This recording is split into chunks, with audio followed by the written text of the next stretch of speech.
Hi అండి. ఎలా ఉన్నారు? మేమైతే బాగున్నామండి. మీరు కూడా బాగుండాలని కోరుకుంటున్నాను. ఈరోజు ఎస్వివి బ్లాగ్స్లో వచ్చేసి ఎండు నెత్తళ్ళండి. నెత్తళ్ళు ఇంకా చింత చిగురు కర్రీ అయితే చేస్తున్నాను. చాలా బాగుంటుంది. చింత చిగురు కాంబినేషన్లో ఈ నెత్తళ్ళ కర్రీ అయితే చాలా బాగుంటుంది. ఎలా చేయాలనేది చూద్దామండి. ముందుగా అయితే చింత చిగురు అయితే తీసుకున్నాను. నేను చింత చిగురికి తగ్గట్టుగా నేను నెత్తళ్ళు అయితే తీసుకుంటున్నాను. నా దగ్గర అయితే ఒక 100 గ్రాములకి చింత చిగురు అయితే ఉంది. ఆ చింత చిగురికి ఎన్ని సరిపోతాయో అన్నీ అయితే నెత్తల్లో తీసుకుంటున్నాను. నెత్తళ్ళు అయితే క్లీన్ చేసుకోవాలండి.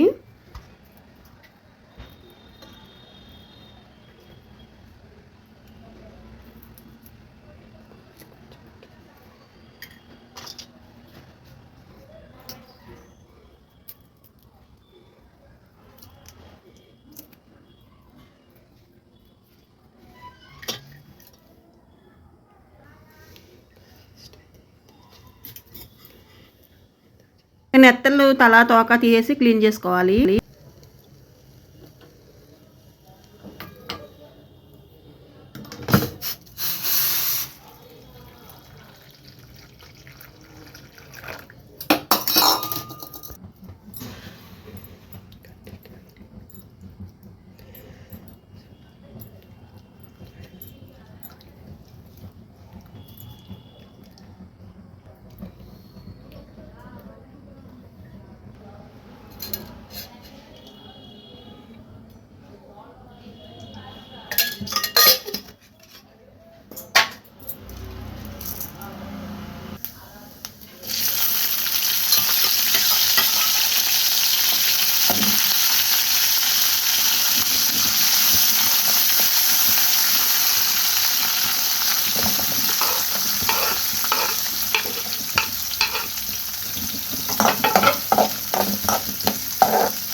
చింత చిగురు ఎండు నెత్తళ్ళ కర్రీ అయితే అయిపోయింది. వేడివేడి అన్నంలోకి అయితే చాలా బాగుంటుంది.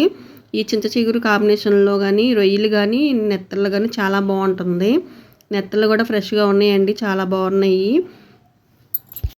నెత్తళ్ళు అనేవి వేడి నీళ్ళల్లో కడగాలి. ఎందుకంటే వేడి నీళ్ళు పోయటం వల్ల దాని మీద సన్నని పలుసు అయితే ఉంటుంది. ఆ పలుసు అనేది పోయిద్ది మనం కడగటం వల్ల. ఇంకా స్మెల్ కూడా ఏమి ఉండదు, బాగుంటుంది కర్రీ కూడా. ఇదే అండి వీడియో అయితే. నచ్చితే లైక్ చేసి షేర్ చేసి సబ్స్క్రైబ్ అయితే చేసుకోండి.